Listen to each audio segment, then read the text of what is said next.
Hi, this is Sai Teja. I'm a Northeastern Grim Science and Design graduate student. This paper is about analyzing how useful the procedural generation of levels from images. Automatic level generation for video games is an emerging area of research, and previous work showed that levels for platformer games like Super Mario Bros. Can automatically generated using images with the tile translation methods where they algorithmically compare the pixels of the tiles with the original Super Mario Bros. Tiles, like you can see in this picture here. However, it is unclear whether or not this automatically generated are always playable. The goal of this thesis is to understand with empirical data and qualitative analysis whether or not the levels generated are playable.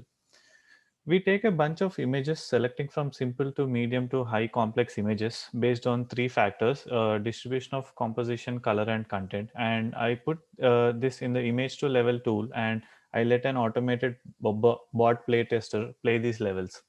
I have three criteria. First, a test on 90 levels where the agent can go from left end to the right end. And the second, to test with levels including enemies and grabbing a flag. Third is to do qualitative analysis of the aesthetics, like some of these levels show unnecessary complexities. Here is an example of like how the tool converts an image into a level. So the data I collected here are the coordinates of the bots played in these levels, and also a number of deaths, playability of the level, and also total time taken. Here I perform z-tests considering the mean number of deaths of levels with enemies and without enemies to identify the difficulty of the levels generated.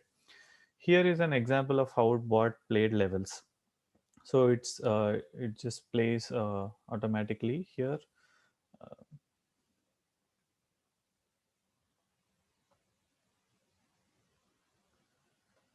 Yeah. So yeah, this is it. Uh, so I have drawn a heat map considering the coordinates of the bots played in these levels. If these are observed, most of the time the bot has stayed on the upper part of the screen. This is because the level is generated with the path or platform on the upper part of the screen, like shown in the example here. But the original Mario game would have the platform at the bottom of the screen, like shown in the example here. So if you observe from the data, I have observed few things that are not working in the tool. Like if you observe figure 1, the bot couldn't jump from platform A to platform B. And in figure 2, the path is obstructed by a wall of tile. And in figure 3, the levels generated have unnecessary complexity, and like the green pipe is not as how it should be in a level. And like the coins are placed in positions some which are unreachable, and the objects in the level are not organized, and there is no specific platform. So from the testing the levels, I have found that out of 30 levels, in lower complexity, 28 levels are playable, and in medium, 28 levels are playable, and in higher, 27 levels are playable. And from the z-test and the qualitative analysis of those levels, I have found that there is no significant difference in terms of difficulty between levels with enemies and without enemies for the lower and medium complexity images. For example, in the picture shown below, even though the enemies are generated in the level, they are not in the path of the player or unreachable to the bot. For higher complexity images, there was a significant difference between those criterias, and like the example is shown here. So this tool has done a great job in creating playable levels. Like more than 90% of the levels are playable. But the question is that is this tool viable to a designer or not? Even though the levels are playable, these are not organized and have so much of unnecessary complexity.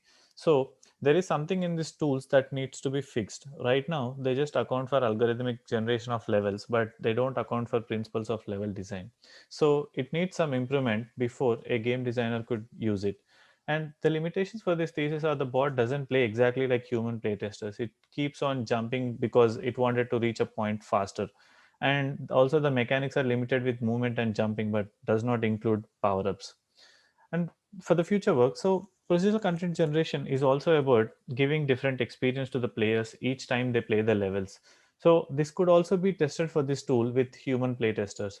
And also a framework could be developed just like a level editor where the designer could tweak the levels so that it would be useful for them.